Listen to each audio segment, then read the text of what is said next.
할렐루야, 8월 6일 금요일 새벽입니다. 저는 7월 첫째 주 광장교회로 부임하여서 함께 예배드리는 박신혜 전도사입니다. 새벽 예배를 통해서 처음 인사드리는데요. 계속해서 함께 말씀을 나누면서 하나님이 주시는 은혜가 있기를 저 또한 간절히 기대하며 소망해 봅니다. 지난 밤도 평안히 주무셨나요? 하나님이 허락하신 새로운 날의 가장 첫 시간, 이 새벽에 하나님 앞에 나오신 모든 우리 성도님들의 삶의 자리에 하나님이 주시는 그 기쁨과 소망이 가득하기를 주님의 이름으로 축복합니다. 오늘 함께 나눌 말씀은 생명의 삶 8월 6일 본문 사사기 2장 1절에서 10절까지의 말씀입니다. 사사기 2장 1절에서 10절까지의 말씀, 우리 각자 계신 자리에서 함께 읽도록 하겠습니다. 여호와의 사자가 길갈에서부터 복임으로 올라와 말하되 내가 너희를 애굽에서 올라오게 하여 내가 너희의 조상들에게 맹세한 땅으로 들어가게 하였으며 또 내가 이르기를 내가 너희와 함께한 언약을 영원히 어기지 아니하리니 너희는 이 땅의 주민과 언약을 맺지 말며 그들의 제단들을 헐라하였거늘 너희가 내 목소리를 듣지 아니하였으니 어찌하여 그리하였느냐. 그러므로 내가 또 말하기를 내가 그들을 너희 앞에서 쫓아내지 아니하리니 그들이 너희 옆구리의 가시가 될 것이며 그들의 신들이 너희에게 올무가 되리라 하였노라. 여호와의 사자가 이스라엘 모든 자손에게 이 말씀을 이르매 백성이 소리를 높여 운지라. 그러므로 그곳을 이름하여 복임이라 하고 그들이 거기서 여호와께 제사를 드렸더라. 전에 여호수아가 백성을 보내매 이스라엘 자손이 각기 그들의 기업으로 가서 땅을 차지하였고 백성이 여호수아가 사는 날 동안과 여호수아 뒤에 생존한 장로들 곧 여호와께서 이스라엘을 위하여 행하신 모든 큰 일을 본 자들이 사는 날 동안에 여호와를 섬겼더라. 여호와의 종 눈의 아들 여호수아가 110세의 죽음에 무리가 그의 기업의 경내 에브라임 산지 가하스 산 북쪽 딥낫 헤레스에 장사하였고 그 세대의 사람도 다 그 조상들에게로 돌아갔고 그 후에 일어난 다른 세대는 여호와를 알지 못하며 여호와께서 이스라엘을 위하여 행하신 일도 알지 못하였더라. 오늘 본문 말씀에서 하나님께서는 하나님의 말씀을 청종하지 않고 불순종한 이스라엘 백성을 책망하십니다.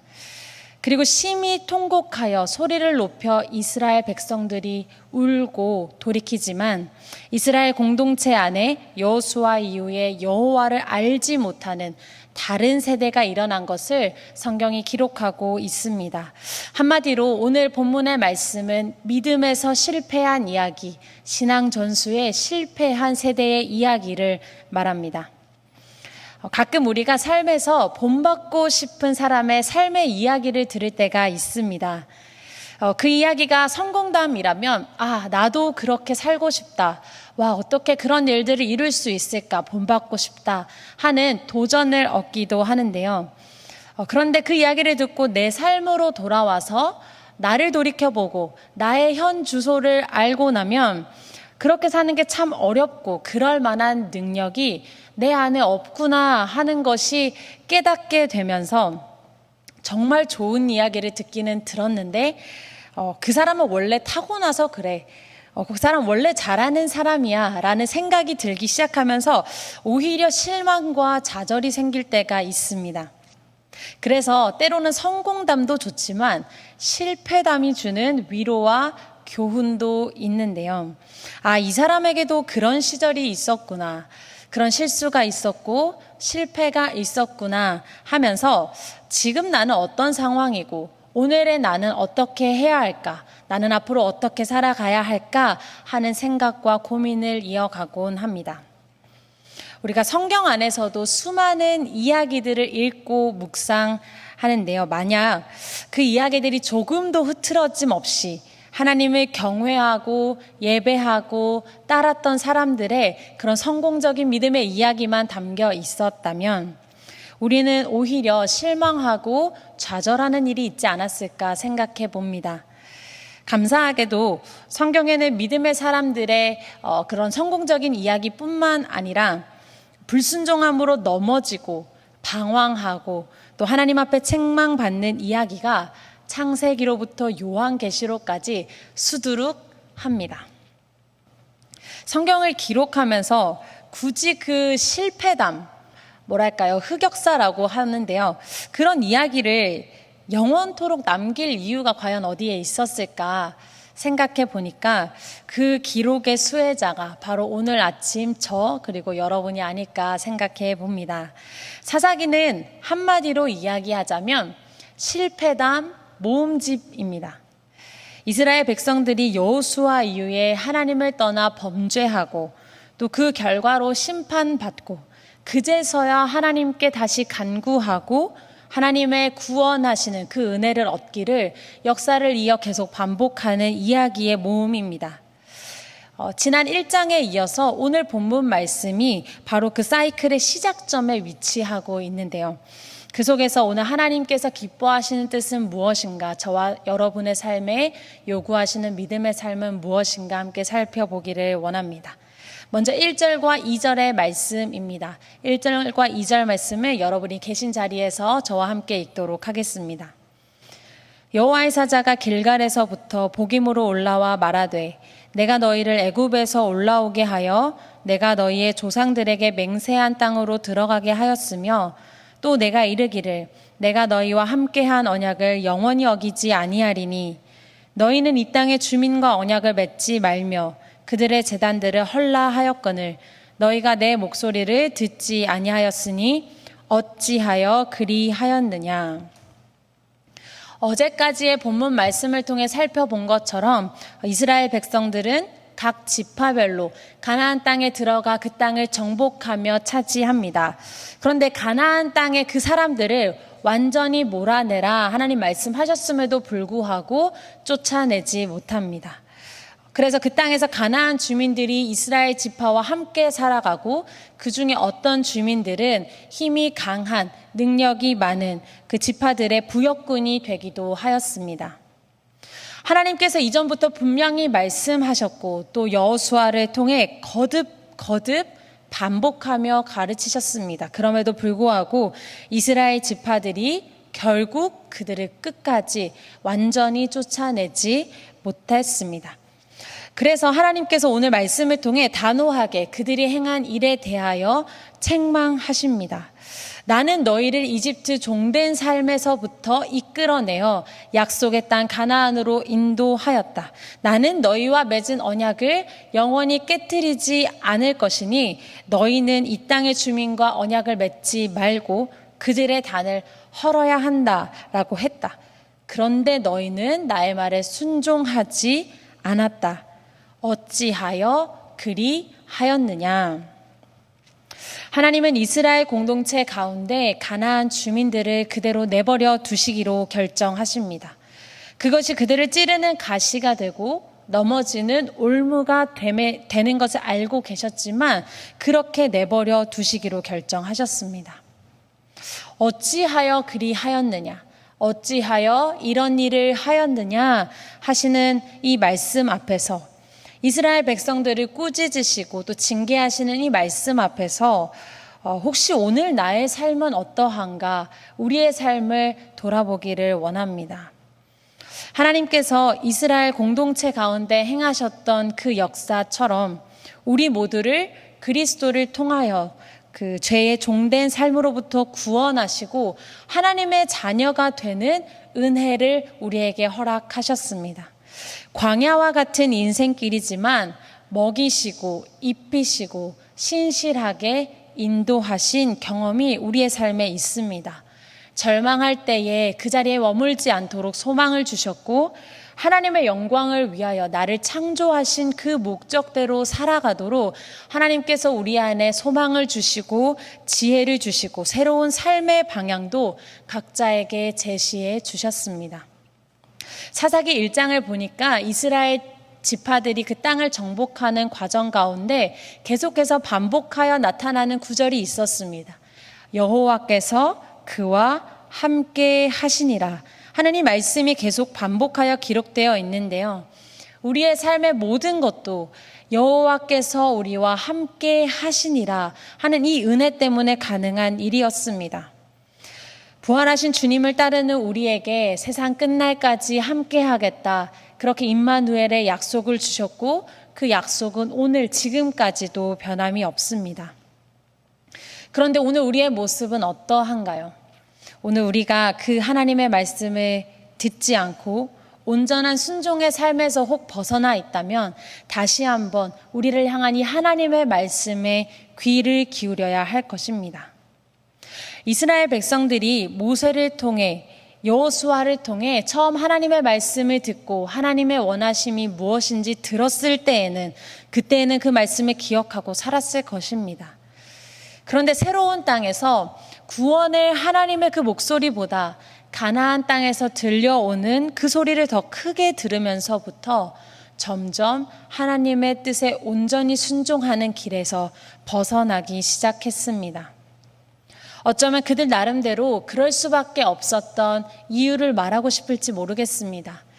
가나안 주민들을 완전히 몰아낼 만한, 하나님의 뜻에 온전히 순종할 만한 그럴 힘과 여유가 우리에게 없습니다. 혹은 하나님, 가나안 주민들도 안타깝지 않습니까? 혹은 가나안 주민들도 부역군으로 하나님 이렇게 잘 삼아서 활용하면 하나님이 우리에게 원하시는 그 뜻을 이루는데 더 유익하지 않겠습니까? 그런 말을, 그런 대답을 하고 싶을지 모르겠습니다. 그러나 하나님이 원하시는 것은, 이스라엘 백성들에게 원하셨던 것은 하나님의 뜻에 부분적으로 할 수 있는 만큼 순종하는 것이 아니라 온전한 순종, 하나님께서는 그것을 원하셨습니다. 오늘 어찌하여 그리하였느냐 하는 하나님의 말씀 앞에서 내 삶에서 이 정도는 괜찮겠지, 하나님 내 삶에서 이런 방법도 괜찮지 않겠습니까? 이런 정도는 하나님이 말씀하신 대로 사는데 오히려 유익하지 않겠습니까?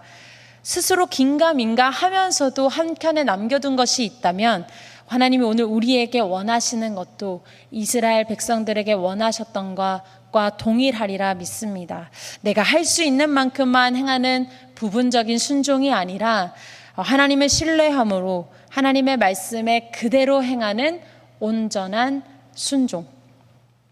내 안에 몰아내야 할 것이 있다면 그것을 제거하는 과정이 꽤나 불편하고 때로는 고통스럽게 느껴질 때도 있습니다. 꼭 이렇게까지 해야 하나? 하나님, 꼭 이렇게까지 해야겠습니까? 하는 그런 생각이 들 때도 있습니다. 그러나 오늘 말씀을 기억할 때 하나님이 우리의 삶에 그것을 보여주신다면 우리는 반드시 그것을 온전히 제거해야만 합니다. 그냥 두면 지금 순간은 편하고 유익할지 모르나 그것은 반드시 내 영혼을 찌르는 가시가 되며 하나님을 떠나 우상을 섬기기까지 그렇게 빠르게 달려가도록 만드는 올무가 되게 할 것입니다. 하나님이 내 삶을 보시면서도 그것을 그대로 두신다 하시면 얼마나 그것이 우리의 삶에 두려운 일이 되는지 슬픈 마음을 가질 수밖에 없을 것입니다.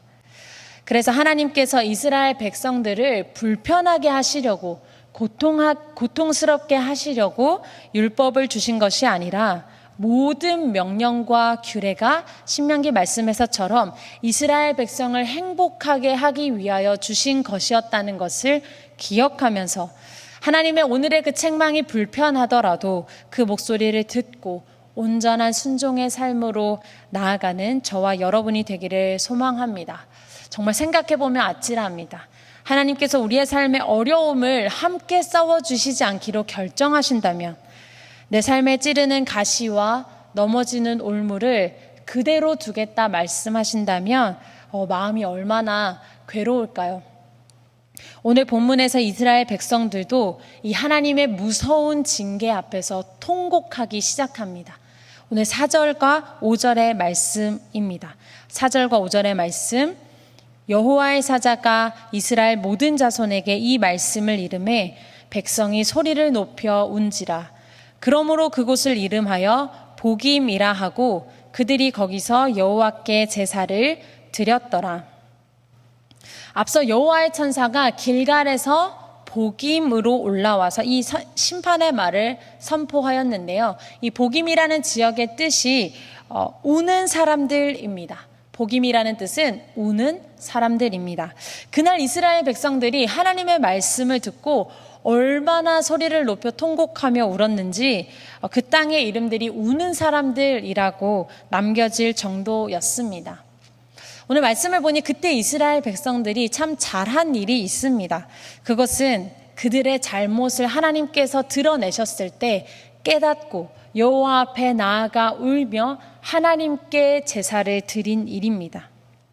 하나님의 말씀을 듣고 내가 어디를 향하고 있는지, 잘못한 것이 있다면 무엇이 어떻게 잘못한 것인지, 하나님이 지금 내 삶을 두고 어떤 마음을 가지고 계신지 깨달을 수 있고 하나님을 경외하는 마음이 회복될 수 있다면 그 또한 하나님의 은혜일 것입니다.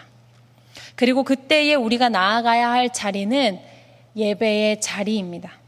나의 연약함을 발견하고 내 믿음의 한계를 경험하는 순간이 모두에게 있을 것입니다. 그러면 원수가 그때를 놓치지 않고 얼마나 우리를 조롱하는지 수치와 절망으로 무섭게 몰아붙입니다. 그러나 하나님의 백성이 서야 할 자리가 오늘 말씀을 통해 보았을 때 어디입니까?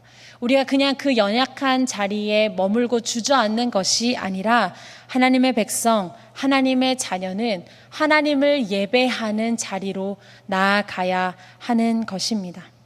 이스라엘 백성들은 소리 높여 울며 그들의 잘못을 두고 하나님께 제사하였습니다. 그것이 그들이 참 잘한 일입니다. 그런데 이스라엘 백성들이 잘못한 일이 또한 있습니다. 그들은 불순종을 깨닫고 통곡하기는 했지만 그들의 삶은 전혀 변함이 없었던 것입니다. 6절로부터 이어지는 말씀이 그것을 알게 해줍니다. 6절에서 오늘 본문 말씀이 갑자기 이야기의 시점을 과거로 돌립니다. 여호수아의 세대에 이스라엘 자손들이 각자의 기업을 차지하고 여호와께서 행하신 크신 일들을 기억하며 여호와를 섬긴 그 시대의 일들을 이야기하는데요. 이 말씀을 기록한 사람은 그때의 이야기를 꺼내므로 여호수아 이후의 세대가 얼마나 하나님을 경외하는 삶에서 벗어났는가, 여호수아 세대가 여호와를 경외하는 삶을 살았던 것에 비추어 그들이 하나님을 떠난 것을 더욱 강조하고 있는 것입니다. 오늘 본문 말씀 10절이 여호수아 이후의 세대를 이렇게 평가하고 있습니다. 저와 함께 10절의 말씀을 함께 읽도록 하겠습니다. 그 세대의 사람도 다 그 조상들에게로 돌아갔고 그 후에 일어난 다른 세대는 여호와를 알지 못하며 여호와께서 이스라엘을 위하여 행하신 일도 알지 못하였더라. 복임에서 소리 높여 울었던 이스라엘 백성들이 진실하게 회개하고 여호와께 돌이켰다면, 그들의 삶이 그러했다면 오늘 말씀이 그렇게 평가하고 있지 않았을 것입니다. 여호수아 세대처럼 여호와께서 이스라엘을 위하여 행하신 일을 기억하였노라고, 그들이 동일하게 여호와를 섬겼노라고 그렇게 기록하며 여호와를 섬기는 세대로 남았을 것입니다. 그러나 여호수아 이후의 세대는 그 앞선 세대와 달리, 그 앞선 세대는 하나님의 말씀에 앞에서 치열하게 몸부림치며 살았지만 안타깝게도 그 이후에 일어난 세대는 믿음의 다음 세대가 아니라 하나님을 잊어버리고 하나님이 행하신 일도 알지 못하는 다른 세대가 되어버렸습니다.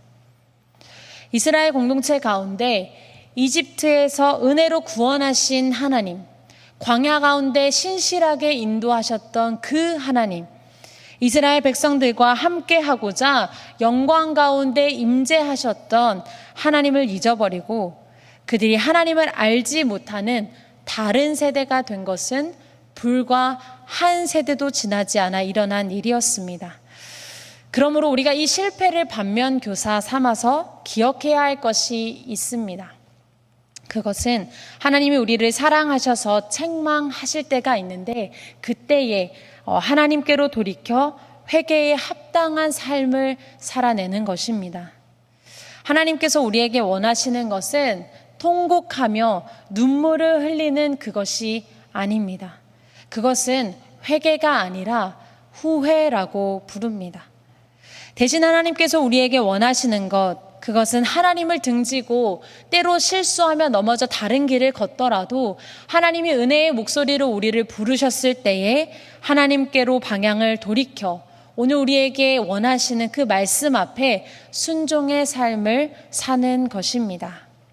눈물로 회개하였지만 그 순종을 결단하는 것이 결행, 행함으로 옮겨지지 않으면 우리의 삶에 아무 의미가 없습니다.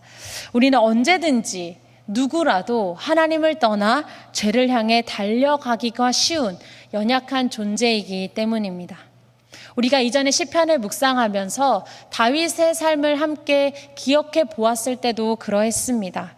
그가 하나님을 향한 믿음의 고백을 했고 기도를 드린 것을 보았지만 동시에 그 다윗의 삶 안에 믿음 안에서 실패한 순간들이 있었음을 알 수 있습니다. 그 삶에서 남겨두었던 죄의 조각들, 그것이 다윗의 삶에서 찌르는 가시가 되고 넘어지게 하는 올무가 되었습니다. 그러나 우리 사랑의 하나님께서 그 은혜를 베푸셔서 깨닫게 하셨을 때 다윗은 언제나 하나님 앞에 바로 엎드려 회개하는 사람이었지요. 그리고 회개에 합당한 삶을 이어갔습니다. 그래서 하나님은 그의 삶을 두고 우리가 보기에 실패가 충분히 가득한 삶이었음에도 불구하고 하나님 마음에 합한 사람이었다라고 말씀하십니다. 예수님이 이 땅에 거니시면서 수많은 죄인을 만나셨는데 그들과 함께 하시면서 그들의 삶에 은혜를 베푸시고 꼭 당부하셨던 말씀을 돌이켜 보아도 그렇습니다. 이제 돌아가 이 은혜를 누리면서 살아가면서 너의 삶에서 이전과 같은 죄의 모습을 갖지 말아라. 그 죄로부터 떠나라. 그 죄를 다시는 행하지 말아라. 권면하십니다. 주님을 만나는 것이, 그 은혜의 만남이 있는 것이 우리의 삶에 너무 중요한데 그 만남의 은혜를 유지하는 것 또한, 그 은혜에 합당한 삶을 계속해서 살아가는 것 또한 너무 중요하다라고 말씀하셨던 것이겠죠. 이처럼 하나님은 우리의 연약함을 있는 모습 그대로 용납하는 분이시지만 우리가 연약한 그 자리에 그대로 머물도록 주저앉도록 내버려 두시지는 않습니다. 우리를 사랑하셔서 자녀를 훈계하시는 부모와 같이 책망하시고 때로는 징계하시기도 합니다. 신약성경 히브리서 12장 말씀을 읽어보면 내 아들이 주의 징계하심을 가볍게 여기지 말고 꾸지람을 받을 때 내 아들아 낙심하지 말라라고 하나님께서 말씀하시는데요. 그 모든 것이 우리의 유익을 위하여 하나님의 거룩하심에 참여하게 하시기 위함이라고 성경이 기록하고 있습니다. 그러므로 오늘 저와 여러분이 다시 한번 하나님의 말씀에, 그 음성에, 그 목소리에 귀를 기울이며 살아갈 때에 혹 우리 안에 하나님이 기뻐하시지 않는 죄로 물든 모습, 그 부정함이 남아있다면 또 하나님의 말씀에 온전히 순종하겠노라 말하였지만 순종의 삶까지 이어지지 못했던 부분이 있었다면 성령께서 밝히 보여주시고 깨닫게 하시고 돌이키게 하시는 은혜가 있기를 소망합니다. 그리고 하나님께서 어찌하여 그리하였느냐, 어찌하여 이런 일을 행하였느냐라고 말씀하실 때 겸손하게 하나님 앞에서 회개하고 깨닫게 하신 것을 우리의 삶에서 행함으로 이어지게 하는 그 결단의 행함이 있는 하루가 되기를 기대합니다. 그러면 나중에 우리의 인생을 두고 하나님이 말씀하실 때 이 사람은 나와 내가 행한 일을 기억하는 사람이었다. 여호와 하나님 한 분만을 사랑하고 섬기는 사람이었다. 내 마음에 합한 사람이었다라고 우리의 실패를 그냥 실패로 남겨두지 않으시고 은혜의 흔적으로 바꿔주시며 아름다운 인생이었노라 평가해 주실 줄을 믿습니다. 또 많은 성도님들이 이 말씀을 읽으시면서 우리의 다음 세대가 다른 세대가 되지 않도록 마음을 다해 기도하실 텐데요. 또 각 가정의 성도님들의 자녀를 위해서 매일 아침마다 기도하고 계실 텐데요. 이 믿음의 경주를 이어나갈 우리의 다음 세대가, 우리 성도님들의 자녀들이 또 그 자녀의 자녀들이 우리가 가르치는 복음과 또 우리가 삶으로 보여주고자 애쓰며 몸부림치는 그 복음의 삶을 통하여 예수님을 보게 되기를 축복합니다. 그래서 하나님을 알지 못하는 다른 세대로 일어나는 것이 아니라 믿음의 다음 세대가 되기를 우리 주님의 이름으로 간절히 기도하며 축복합니다. 오늘 말씀을 기억하시면서 저와 함께 기도하시겠습니다. 우리를 사랑하셔서 오늘도 말씀하시는 하나님, 참 감사합니다. 오늘 사사기의 말씀을 읽고 묵상하면서 하나님이 나에게 무엇을 원하시는가 다시 한번 귀 기울여 봅니다. 주님, 우리의 삶에서 하나님의 말씀을 들었고 알매도 불구하고 주님의 뜻에 온전히 순종하지 않고 남겨둔 죄의 조각들이 있다면 주님, 우리를 긍휼히 여겨 주시옵소서. 또 주님이 기뻐하시는 순종의 삶을 살 수 있도록 성령께서 붙잡으시고 인도하여 주시옵소서. 특별히 오늘 하루의 삶에서 죄의 유혹에 맞서 피 흘리기까지 싸우는 거룩함이 있게 하시고 넘어지더라도 다시 주님께 돌이켜 회개하고 회개에 합당한 삶을 살도록 도와주옵소서. 그래서 믿음의 고백에 멈추지 않고 나아가 믿음의 삶을 살게 하시며 누군가 우리의 삶을 보면서 예수를 보게 하여 주시옵소서. 하나님, 이 말씀을 붙잡고 우리 다음 세대와 자녀들을 위하여서 기도합니다. 하나님, 우리를 은혜 가운데 믿음의 길을 걷게 하셨는데 우리의 다음 세대가 믿음의 경주를 이어 달리게 하여 주십시오. 하나님이 행하신 일을 믿고 세상 가운데에서 세상의 목소리가 아니라 오직 하나님의 목소리만 따르며 높이고 예배하는 믿음의 다음 세대가 되게 하여 주옵소서. 오늘도 우리를 거룩한 삶에 동참하게 하시는 주님의 사랑과 은혜에 감사합니다. 오늘도 인도하실 주님을 기대하며 예수님의 이름으로 기도드립니다. 아멘.